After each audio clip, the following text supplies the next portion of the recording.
Nota del autor. Las notas que necesitamos.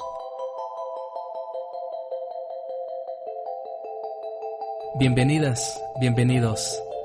Gracias por encontrarnos de nuevo.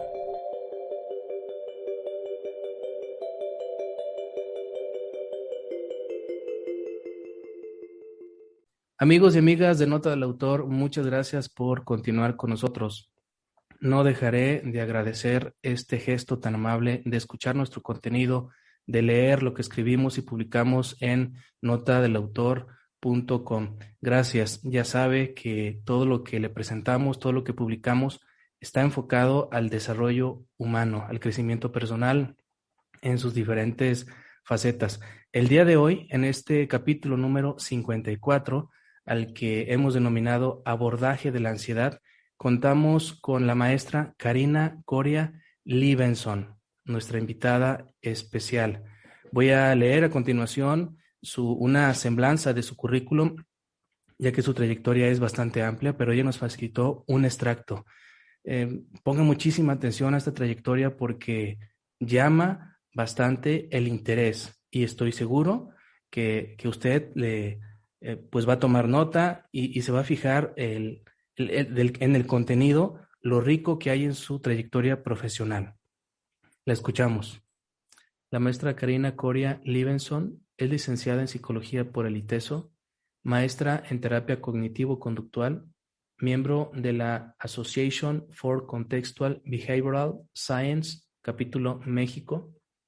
Tiene diversos entrenamientos nacionales e internacionales en terapia dialéctica conductual, protocolo del DBT-PTED, terapia de expansión prolongada para síndrome de estrés postraumático, terapia integrativa de pareja, terapia de aceptación y compromiso, psicoterapia analítica funcional, mindfulness y otros. Es especialista en estrés postraumático y trauma complejo, en duelo complicado, adolescentes y adultos con riesgo suicida y conductas de riesgo y cuidado al cuidador. Miembro del equipo de terapia dialéctica conductual DBT México y coordinadora de grupos de entrenamiento en habilidades DBT para adolescentes y adultos con trastorno límite de la personalidad, trastorno bipolar y conducta suicida y sus familiares y allegados. Actividad profesional de más de 25 años como psicoterapeuta clínica individual y de grupos, consultoría de casos, supervisión de psicólogos y personal de la salud. Se ha desarrollado como consultor clínico y psicoterapeuta en programas como Stop the Violence, manejo de grupos e intervención en crisis. Atención a pacientes crónicos en instituciones públicas y privadas. De igual manera, ha laborado en el Sistema para el Desarrollo Integral de la Familia, DIF Guadalajara, como terapeuta con niños en situación de calle. Coautora del libro Estrés Postraumático, tratamiento basado en la terapia de aceptación y compromiso. Manual Moderno, Vargas Coria, 2017. Conferencista y tallerista en congresos nacionales e internacionales, orientados a profesionistas de salud mental, maestros, padres de familia y público en general. Supervisión y consultoría a terapeutas de diferentes partes del país y diversas participaciones en programas de radio y televisión desde 2008. Maestra Karina Coria Libenson. Karina Coria Libenson, muchas gracias por aceptar la invitación a este programa de Nota del Autor, que a partir de hoy es tu casa. Muchas gracias, Jaime. Al contrario, un placer para mí, un honor para mí el poder participar contigo y poder brindar a la audiencia, a tu audiencia, a tu público, algunas herramientas o habilidades que les sean de interés y sobre todo de utilidad. Muchas gracias. Espero que sea del agrado de todos y que al final sea útil para todos los que estemos participando en él. Desde luego, es un gran honor. Karina, hemos platicado ya por Messenger, igual la semana pasada hicimos como una previa en torno a este programa y me doy cuenta que es parte de lo que tú haces, el abordaje de la ansiedad, el estrés postraumático y bueno, muchos rubros que se han leído en tu semblanza curricular. Eres especialista en esto. Yo soy psicoterapeuta, pero no me he enfocado ni tengo la experiencia profesional que tú afortunadamente tienes. Hace algunos meses, quizás algunos 2 meses, yo publiqué un podcast acerca de la ansiedad, hablando a nivel general, muy general, sobre diferenciar la ansiedad de otros padecimientos, quién diagnostica la ansiedad. Dimos algunos datos ahí dispersos y también tocamos el tema de los tratamientos o el abordaje de la ansiedad. Tuvo mucho éxito ese episodio, fue descargado más de 370 veces, me impresionó. Algunos amigos me dijeron que era normal porque la situación que se vive en la actualidad a nivel global, pues está generando muchas personas ansiosas y de muchas características, porque ya nos vas a explicar tú qué tipos de ansiedad puede manifestar una persona. Entonces dije, me comprometo, hice un compromiso conmigo mismo a grabar otro episodio con alguien más metido o metida en el ramo del tratamiento o del abordaje de la ansiedad para ofrecerle a nuestra audiencia alternativas, información todavía de primera mano. Entonces, por eso te tenemos a ti. Muchas Karina, gracias, Jaime. sí, sí. Vamos a aprovechar al máximo este tiempo que vamos a estar contigo porque realmente vale mucho la pena. Vamos directamente a las preguntas, Karina. ¿Qué te parece? Adelante, claro Muy que sí. bien, muy bien. Me gustaría iniciar con la pregunta inicial, con la obvia, con la obligada o la de rigor. ¿Qué es la ansiedad? Y junto con esta respuesta, quizás también valga la pena preguntarnos, ¿existe la ansiedad saludable? ¿Existe la patológica? ¿Cómo se diferencia? ¿Verdad? Porque creo que este término de ansiedad está bien, es bien conocido por muchas personas, pero como que de repente hace falta definirlo tal y como es. Claro. Platícanos. Sí, mira, creo que es muy importante como empezar o ayudaría mucho situarnos como en el contexto histórico de este término. Creo que estamos todos muy acostumbrados a decir tengo ansiedad o me siento ansioso, ¿no? Y en el podcast al que te refieres se aclara muy bien las diferencias entre estrés, angustia y ansiedad. Me parece que fue un abordaje muy bueno. Y a manera de conectar con el anterior, quisiera apuntalar que cuando nos referimos a la ansiedad, estamos hablando de un conjunto de respuestas del organismo, del individuo, ante diferentes situaciones.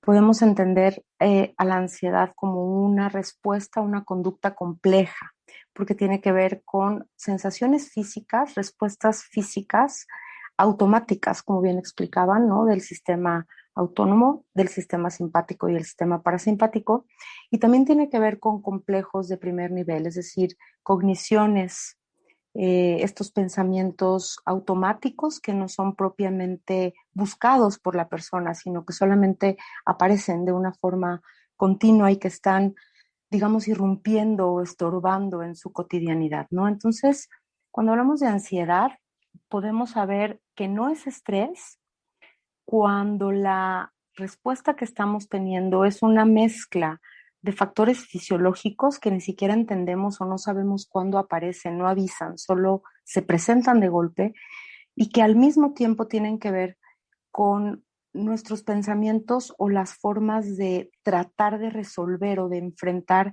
eso que estamos viviendo como un problema, por decirlo de alguna manera, ¿no? El estrés es una respuesta que se experimenta y que tiene más que ver con buscar la solución a una situación o enfrentar una decisión sin que esto implique una mezcla o una, digamos, revoltura desproporcionada.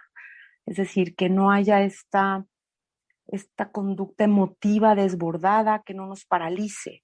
El estrés es una condición natural del ser humano y todos estamos expuestos al estrés todo el tiempo. Sabemos que esa ansiedad, cuando nuestra propia conducta, topográficamente hablando, tiene que ver con una intensidad desproporcionada, tiene que ver con una duración que va de un día a otro, que es recurrente, que se mantiene, digamos, en una presencia constante y particularmente cuando nos encontramos atorados en un ciclo que se repite y se repite y se repite. Pienso algo, siento algo, me paraliza, no lo puedo resolver, no lo puedo enfrentar, me sigo sintiendo mal, me sigo pensando cómo enfrentarlo y sigo sin encontrar opciones. Dentro de la ansiedad podemos encontrar episodios ansiosos, no siempre la ansiedad va a ser muy, muy intensa, ¿no? La podemos ir percibiendo de manera gradual. Puede ser de pronto una situación física incómoda o puede llegar a ser un episodio que verdaderamente nos paralice y interfiera de manera evidente, de manera problemática, con varias áreas de nuestra vida. Esa sería como la característica en la que podríamos nosotros mismos saber si estamos solamente estresados por algo que está pasando o estamos teniendo una reacción que ya sale de la posibilidad de resolución por las estrategias que ya tenemos, ¿no? Dentro de la ansiedad podemos observar también que puede haber episodios de angustia. La angustia es una respuesta muy intensa biológica, ¿no? Que en donde la persona difícilmente puede encontrar la lógica. O sea, cuando estamos angustiados, igual podemos saber que no nos está pasando algo concreto que sea como para tanto. Podemos decir, no sé por qué me siento tan mal si esto que estoy enfrentando ni siquiera es tan problemático y se va a resolver, pero en verdad me siento muy mal. En verdad experimento una incomodidad física que me hace querer huir, correr, escapar. No quiero levantarme de la cama, no quiero ir a ese lugar, no quiero hablar con esta persona. Entonces, dentro de la ansiedad podemos tener picos, por así decirlo, o episodios que, como bien comentaban también en el programa, eh, están, digamos, tipificados o, digamos, organizados en términos de trastornos. Hay una gran cantidad de trastornos asociados a la ansiedad y también hay otros trastornos de personalidad, no sé, como los trastornos del afecto, que también tienen características de comportamientos ansiosos. Entonces la ansiedad es un elemento, es una respuesta que tiene el individuo, pero el problema, cuando podríamos hablar de una ansiedad problemática, más que patológica, es cuando la presencia de esta ansiedad o la presencia de estas experiencias emotivas, cognitivas y fisiológicas nos paralizan y están obstaculizando seriamente una o más áreas de nuestra vida. En términos generales, para ubicarnos, podemos decir que la salud mental o digamos nuestros rasgos de personalidad, nuestra forma de, nuestro aparato psíquico, podríamos categorizarlos en cuatro diferentes. El primero sería tener rasgos de personalidad. Puede ser que yo sea una persona que me preocupo mucho, ¿no? Aún con esta preocupación, yo puedo hacer las cosas que quiero hacer, puedo experimentar placer, puedo experimentar felicidad, puedo experimentar situaciones problemáticas. Eso sería, tengo rasgos de personalidad ansiosos. Otra forma de manifestarse una situación de salud mental pudiera ser un estilo. Es decir, si la ansiedad acompaña casi todas las cosas que yo enfrento, casi todas las áreas de mi comportamiento, es decir, hay una línea cargada, un poco más cargada, que me preocupa casi todo. Por lo general me siento preocupado o catastrofizando sobre el futuro, creo que va a pasar algo mal. Ahí podríamos decir que tengo un estilo de personalidad, ¿no? No solo un rasgo. Todos tenemos rasgos de todo tipo. Cuando el rasgo es, digamos, repartido en varias áreas, podemos decir que es una ansiedad necesaria para el movimiento. Cuando el estilo de mi personalidad se mueve más por la ansiedad, ahí podríamos empezar a notar que es un problema. Cuando la ansiedad es un problema, hablando de la tercera forma de conceptualizar cómo andamos en salud mental relacionados a la ansiedad, cuando la ansiedad es un problema, es cuando la ansiedad me impide funcionar. Cuando hay una gran cantidad de cosas que yo evito porque me generan este disconfort, este malestar. Evito lugares, evito situaciones, evito personas, procrastino compromisos, no cumplo, no ejecuto lo que yo considero que son mis responsabilidades. Y el factor extra cuando es un problema es que al tratar de evitar tanta ansiedad, entonces sí me meto en problemas. al procrastinar, al no ser o hacer lo que tengo que hacer o necesito hacer, tengo consecuencias problemáticas. Ahí podríamos decir que ya estamos cursando un problema de ansiedad.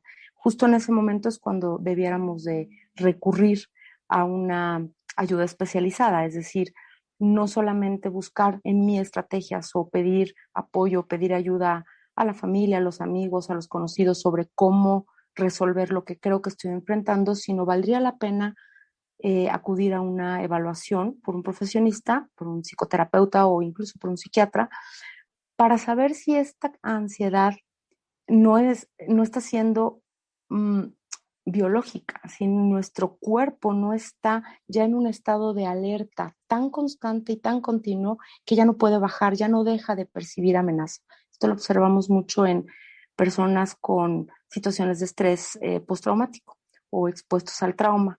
Justo ahora hablando de la pandemia o en estos tiempos, el aislamiento, la pérdida de familiares, la pérdida de conocidos, la amenaza continua de la exposición a un riesgo de vida, nos tienen un nivel de alerta muy elevado. Entonces es muy probable que por esa ansiedad dejemos de hacer, evitemos situaciones, personas, y que esto realmente complique en términos de problemas concretos nuestra economía, nuestra capacidad para estudiar, nuestras relaciones interpersonales. Entonces ahí hay un problema que hay que atender. Y por último tenemos ya los trastornos formales de personalidad, ¿no? Para decir que una persona tiene un trastorno de personalidad del área de los trastornos de ansiedad, tiene que cubrir ciertos requisitos o ciertos criterios que esos son diagnosticados por un especialista, tiene que tener una duración de más de 6 meses de manera continua y tiene que cubrir características que son primordiales en la evaluación para su abordaje, para su tratamiento, tanto en términos de intervenciones psicoterapéuticas como de intervenciones farmacológicas. No es lo mismo un trastorno de pánico que una fobia social, ¿no? Entonces, estas 4 áreas a mí me parece que es muy útil poder pensar en mí o en mi ansiedad cuando es un rasgo que nada más está presente como muchos otros, cuando ya es un estilo, o sea, tiendo a estar preocupada comúnmente, cuando empieza a ser un problema, porque entonces ya no hago, ya no vivo, ya no disfruto, o si esto ya me está inhabilitando para mis funciones mínimas, cotidianas y la vida que yo deseo, la vida que me da felicidad, ya no experimento ni siquiera claridad para ubicar mis metas, mis valores, mis prioridades, entonces ahí ya estaremos hablando de un trastorno. Entonces, poder evaluarnos o revisarnos en esos cuatro niveles, creo que podría ser de utilidad. Y también es de utilidad entender que la ansiedad, vamos a tratar de no etiquetarla como buena ni mala, porque ya eso es un juicio y es un sesgo, ¿no? Exacto. Entonces, vamos pensando que la ansiedad que experimento, qué tan efectiva es o qué tan inefectiva es, qué tan qué tanto me aporta herramientas o energía o movimiento para tomar una decisión, para resolver un problema, para enfrentar una tarea, o qué tanto me paraliza y me mete en otro tipo de complicaciones. Entonces podemos entender a la ansiedad como una compañera que va a estar presente siempre en todos nosotros, más ahora en estos tiempos de pandemia, porque todos estamos experimentando lo que se llama un evento traumático crónico en términos del mundo. Entonces podemos revisar nuestros niveles de ansiedad o el estado de nuestra ansiedad en términos de qué tan útil o qué tan efectiva me está haciendo para enfrentar y afrontar la vida como quiero y como deseo vivirla, o qué tanto me está paralizando y está obstaculizando y me está metiendo en problemas mucho más complicados de los que estaban previos a ella. Yo creo que con estos términos podemos ser como más amables, ¿no? Más compasivos, más comprensivos, incluso de nosotros mismos al estar experimentando estos episodios que son tremendamente incómodos y quien lo ha vivido es verdaderamente un caos, las experiencias son, no sé, alguien no podría inventar que tiene un ataque de pánico, alguien no podría inventar que tiene una crisis de ansiedad. Son episodios verdaderamente abrumadores para las personas y verdaderamente complejos. El 70% de la consulta psiquiátrica tiene que ver con problemas de ansiedad, lo cual es altísimo, ¿no? Entonces, creo que es importante poder entender que es un elemento que nos va a estar acompañando en nuestra vida, es parte del ser humano, y poder observarla como eso, como una compañera, para poder evaluarla, poder medirla y saber cómo manejarla, cómo abordarla de tal forma que nos sea útil y no que nos obstaculice o nos complique o nos lleve a otro tipo de estados. Pudiéramos hablar una depresión mayor o una depresión suicida o un estado de activaciones traumáticas que definitivamente nos van a paralizar y no nos van a permitir vivir. No sé si con eso responde la pregunta. No, claro, desde luego, bastante bien contestada. Hay muchos puntos muy importantes que has tocado y que yo le voy a pedir a nuestra amable audiencia que repita esta información una y otra vez, ya que cuando escuchamos un contenido por primera vez, pues no se nos graba todo, no comprendemos No, todo. claro. Entonces, esto que acabas de decir vale muchísimo la pena que lo volvamos a escuchar una y otra vez. Ya está claro lo que es la ansiedad, que es esa respuesta desproporcionada que nos impide interactuar en los diferentes contextos en los que nos desenvolvemos y que pues tiene mucho que ver nuestro estilo de personalidad. De ahí pues la ansiedad que nos puede ayudar a ser funcionales o la que no, ya quitando ese término de ansiedad buena y ansiedad mala. En este mundo en el que vivimos, no sé si te ha tocado escuchar ese mito de que ir a terapia, ir con un psicoterapeuta es para locos, ¿verdad? No sé si todavía existe, pero en el lugar donde nosotros vivimos, en Autlán de Navarro, todavía existe esa resistencia. Em, yo creo que es importante decirle a nuestra audiencia que si ya está experimentando algunos de los síntomas o de las características que tú has mencionado, que no duden en asistir, porque si no, esa respuesta desproporcionada se va a incrementar y probablemente dé paso a otros trastornos como el depresivo que ya nos acabas de compartir. Una preguntita, Karina, antes de pasar a la siguiente, que es, ¿cómo podemos diferenciar un ataque de ansiedad y el de pánico? Pero la previa, quiero preguntarte, ¿quién padece más la ansiedad en tu experiencia, en tu consulta privada? ¿El hombre o la mujer? Yo creo que eso es algo muy interesante. Me imagino que ya ha de haber estudios de género Sí, claro, que hablen de claro. esto. Y hiciste como menciona puntos muy importantes, ¿no? Como de estos mitos sobre ir a terapia, creo que tienen mucho que ver con que pensamos que ir a terapia es ir a que otra persona nos va a decir qué hacer. Y esto es como entre mito y fantasía. Yo creo que si fuera cierto, si se pudiera cumplir la fantasía de que yo voy a ir con alguien y me va a arreglar como si fuéramos una computadora que no sirve el enter, pues sería maravilloso y tendríamos muchas menos resistencias, ¿no? Sin embargo, la psicoterapia, sobre todo entendida desde los abordajes de conducta de tercera generación, los modelos mucho más basados en evidencia científica, tienen componentes claros en donde el trabajo terapéutico implica el trabajo de ambas personas, ¿no? Mucha gente no sabe, seguramente no sabe porque pues tampoco se difunde mucho que los psicoterapeutas también vamos a terapia, los psicoterapeutas forzosamente tenemos que estar en supervisión de nuestro trabajo, los psicoterapeutas tenemos que tener ciertas capacitaciones cada tiempo, tenemos que actualizar nuestro conocimiento y además tenemos que hacer mucho trabajo personal como individuos y también como terapeutas y estar en una situación y en una relación terapéutica implica el trabajo de las dos partes. Entonces, de entrada, mucha gente puede tener como temor o pena de ir con el psicoterapeuta porque cree que, no sé, que se crea que es una persona que todo lo sabe o que no le pasa nada.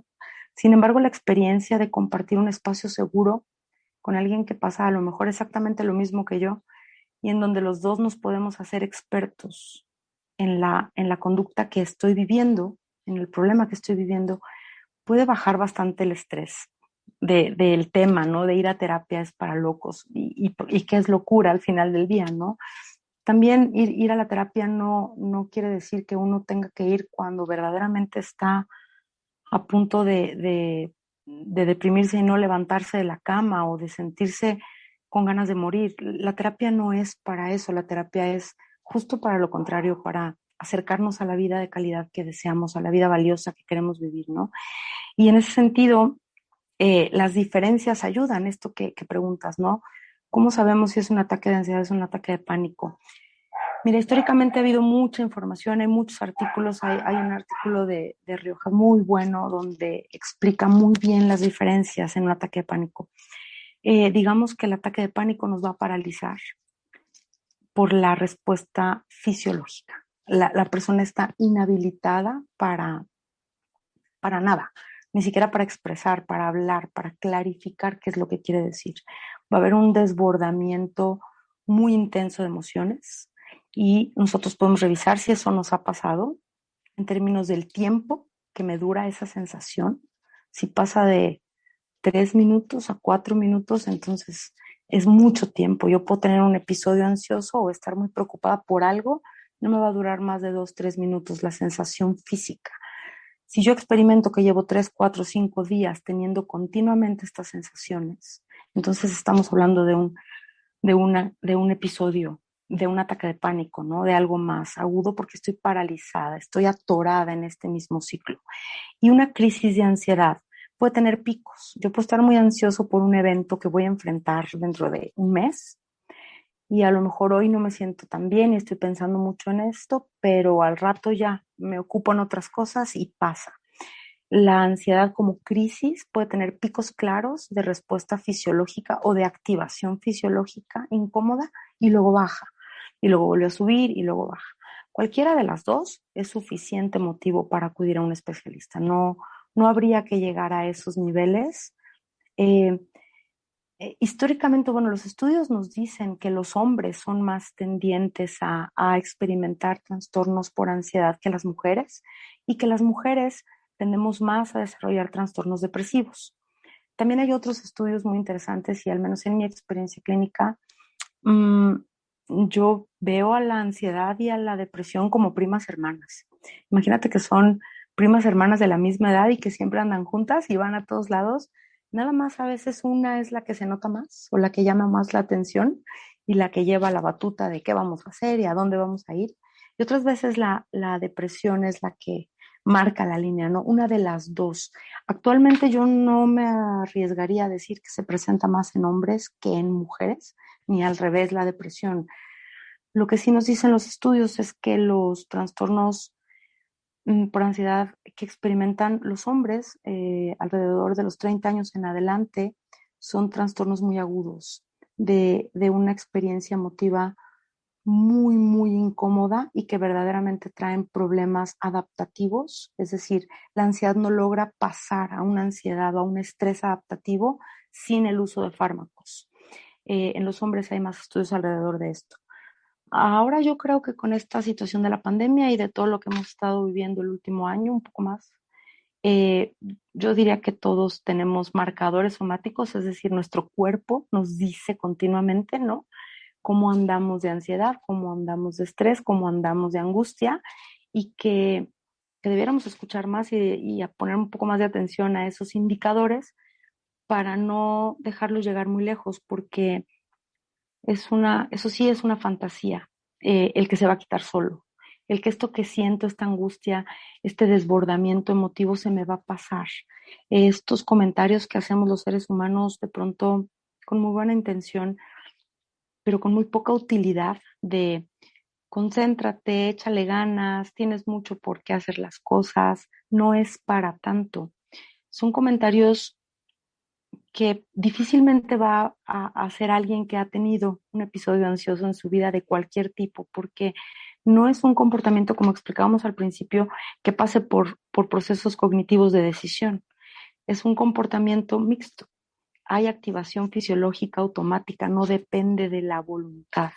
Entonces, es importante comprender en nuestra misma topografía cómo se manifiesta la ansiedad y si nosotros consideramos que esto está fuera del rango de lo que yo puedo manejar, suficiente motivo para acudir con un especialista, seamos hombres, seamos mujeres, niños, niños muy, muy pequeñitos, no sé, te puedo decir que el paciente con trastorno ansioso más pequeñito que yo he visto ha sido un niño de un año de edad con un diagnóstico de ansiedad que no se puede hacer porque hay criterios para decir que hasta los 18 años se puede diagnosticar un trastorno. Sin embargo, la topografía de la conducta es lo que nos importa. Al final del día, cómo se manifiesta el problema en la persona. Entonces, pudiéramos acercarnos más a los profesionistas o a la lectura o al conocimiento que hay de psicología, ya de conducta actualmente, que está muy a la mano, hay mucho donde ver para poder vernos con otros ojos a nosotros mismos y poder reconocer que, pues, que necesitamos ayuda y sobre todo que nunca va a ser peor la experiencia de una terapia o de una psicoterapia o del uso de los medicamentos, no va a ser peor que el malestar sin atención. El malestar sin atención, el trastorno sin atención, el problema sin atención va a evolucionar. La terapia, la psicoterapia, el uso de los medicamentos con todos los efectos secundarios que puedan tener o lo complejo que es una relación terapéutica, ¿no? Las sesiones terapéuticas son difíciles, no es ir a tomar un café con un amigo.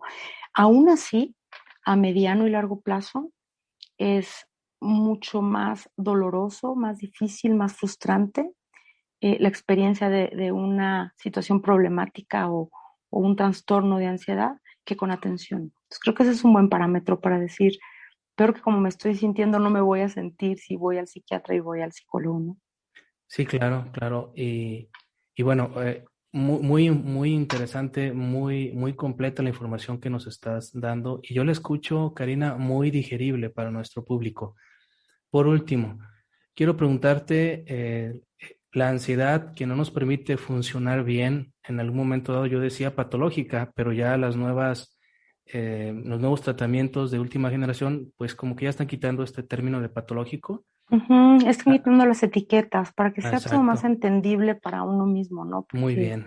es menos, Menos técnico, y es menos cierto, porque sí, ¿qué es patológico al final del día, no? O sea, sí, sí, patológico para qué o para quién o en qué contexto. Entonces, es más útil. exacto, Ujú, exacto. La ansiedad que no es más funcional, esta de la que hemos estado hablando de diferente manera, ¿se cura para siempre?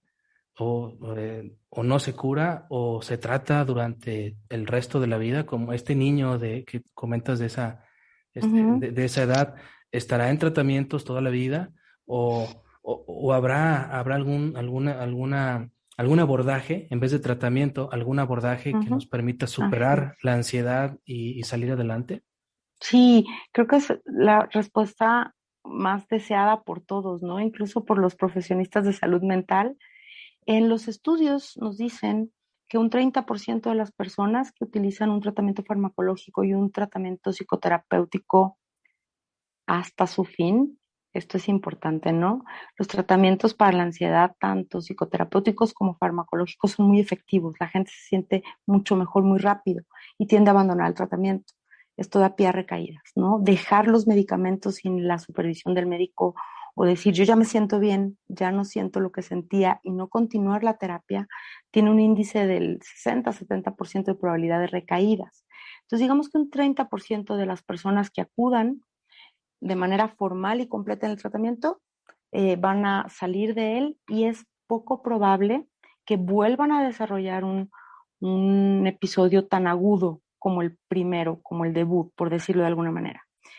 Sin embargo, eso no quiere decir que van a enfrentar episodios de ansiedad o temporadas ansiosas menores a los 6 meses, dependiendo de los eventos que vayan viviendo en la vida, ¿no? Porque si yo tiendo a ser más ansiosa y enfrento la muerte de un familiar, es muy probable que se agudice mi ansiedad en ese tiempo. Por eso no quiere decir que otra vez tengo el trastorno. Quiere decir que ese es mi rasgo conocido, mi rasgo dominante. Un 30% van a tener que utilizar tratamiento o fármacos en diferentes momentos dependiendo de las situaciones contextuales que enfrenten, ¿no? Es muy diferente, pienso ahora en tiempos de COVID, ¿no? La pérdida de un ser querido o la comprensión de la muerte como tal, a experimentar la muerte de alguien que no esperabas que muriera, que no tendría por qué haber muerto en tu mente, ¿no? Y que no pudiste estar, va a generar un impacto mucho más traumático. Entonces, el 30% de las personas que hayan cursado algún trastorno ansioso van a necesitar nuevamente en algún momento de su vida, y creo que eso es importante entenderlo. Hay muchas técnicas y muchas estrategias para monitorearnos y antes de llegar a eso, buscar la ayuda, buscar la terapia o el fármaco para no volver a experimentar un trastorno como tal. Y otro 30% de la población atendida, pues sí, es muy probable que tenga que usar medicamentos mucho tiempo o estar en apoyos en intervalos de tiempo cortos. Afortunadamente hay mucha gente muy comprometida que trabaja en los protocolos, trabaja en los medicamentos, trabaja en buscar las formas más efectivas para los tratamientos de estas personas. Estoy pensando, por ejemplo, en mujeres embarazadas, ¿no?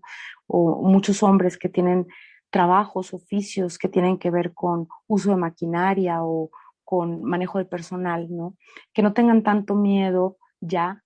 Hay medicamentos muy focalizados, medicamentos de tercera generación que tienen muy pocos efectos secundarios y que pueden ser muy bien manejados con muy poca incomodidad y que no va a interferir realmente con su vida. Y bueno, siempre tenemos un 10% que no vamos a saber qué va a pasar con esos consultantes, entonces pues iremos viendo. Al final del día creo que todos los que nos dedicamos a salud mental, y estarás de acuerdo conmigo, Jaime, es que si no creyéramos firmemente que se puede resolver y que se puede vivir mejor, no lo haríamos, ¿no? Entonces, yo creo firmemente que aún teniendo un trastorno muy agudo de personalidad, del que sea, con el tratamiento y con el conocimiento profundo de mí mismo y con el compromiso de, bueno, de que si va a ser mi amiga toda la vida esta ansiedad o que si la depresión va a estar por ahí apareciendo y yéndose, en la medida que puedo conocerme más, que puedo estar más consciente de ello, puedo llevarlo muy bien, puedo hasta hacer las paces con este compañero de viaje, por así decirlo, y que también tiene utilidad, ¿no? También me ayuda a otras cosas. Entonces, en términos de decir, ¿se supera, no se supera?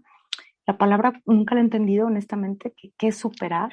¿No? O sea, superar es que se me olvide, no, no se va a olvidar, pero sí puedo aprender a vivir con esto de una forma mucho más amable y compasiva y ser feliz y lograr mis metas y hacer mis proyectos y tener una vida que para mí valga la pena ser vivida con el tratamiento adecuado. Entonces creo que en términos generales eso podría ser eh, como una respuesta realista, ¿no? También para no decir, sí, ya se te va a quitar y nunca más vas a tener ansiedad. Pues es poco probable, ¿no? Que no la tengamos. Estamos hablando de que es una compañera del ser humano. Entonces va a estar. Pero es muy probable que yo la próxima vez que la experimente ya la esté esperando con un cafecito y ya sepa que ahí viene por lo que estoy viviendo y tenga muchas más habilidades y estrategias de abordarla que sin tratamiento, ¿no? Que sin acompañamiento, repito, tanto farmacológico como psicoterapéutico, particularmente en los trastornos de ansiedad. Sí, sí, sí, excelente respuesta. Yo rescato algunas cosas importantes, lo diferentes que somos los seres humanos, ¿verdad? Lo complejo que somos y que la misma receta pues no se aplica a todos. Ojalá Así es. y fuéramos esa computadora que tú decías al principio, que la tecla del enter la cambio y ya todo Y bien. listo. Y otro aspecto muy interesante que se ve a diario es la continuidad. Entrarle a este tema de la ansiedad, al tratamiento de la ansiedad, nos va a llevar tiempo, nos va a llevar constancia, nos va a llevar muchas cosas, pero hay que tener la calma y darle continuidad, no desistir, porque a lo mejor pueden haber recaídas muy fuertes, ¿verdad? Sí, claro, totalmente la continuidad y la constancia. Ahora hay protocolos, no sé, a lo mejor hace 30 años ir a terapia implicaba modelos de atención de 3, 4 veces por semana por 10 años, ¿no? Y hoy podemos observar protocolos de intervención para la ansiedad de 12 sesiones, entrenamientos en reducción del estrés a base de mindfulness, que en 14 sesiones tú tienes el entrenamiento para conocerla y para manejarla. Esto no quiere decir que ya se te quitó, pero sí quiere decir que ya sabes qué es, cómo te pasa y ya sabes cómo manejarla.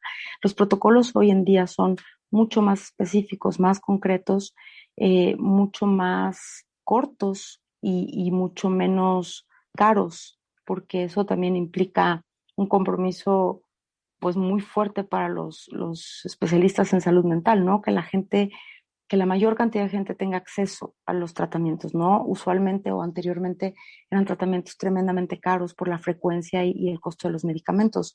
Hoy encontramos que los tratamientos son bastante más accesibles, más cortos, y entonces podemos establecer este compromiso, esta continuidad de una manera menos costosa o menos problemática para la persona o para las familias, ¿no?, que lo enfrentan. Así es, Karina. Pues no me resta más que agradecer tu tiempo para nuestra comunidad de Nota del Autor. Ha sido una entrevista, una charla muy enriquecedora que yo la puedo catalogar con una palabra que se me viene ahorita a la mente: esperanza. Esperanza. La gente que desgraciadamente vive esta situación en la escala que sea, menor, grande, intensa, de la ansiedad, yo creo que al escuchar este capítulo en podcast o en video o verlo en video, le va a dar esperanzas, ¿verdad? Esperanza que puede dar ese paso a buscar un especialista, una clínica, algún referente para el tratamiento y, como tú dices, convivir con la ansiedad, sacarle provecho y silenciarla cuando se le tiene que silenciar, ¿verdad? Yo creo que yo lo puedo catalogar así como un episodio esperanzador. Híjole, Y muchas gracias. No podría escoger mejor palabra para lo que dentro de mis mayores valores está, ¿no? El preservar la esperanza, y la esperanza no fantasiosa, sino la esperanza de trabajo, de compromiso, de continuidad que tenemos los que estamos trabajando en salud mental, para toda la gente que nos escucha, el no darnos por vencidos o no rendirnos, ¿no? No decir, ay, bueno, ya, sino, sino al contrario, ¿no? O sea, llenarnos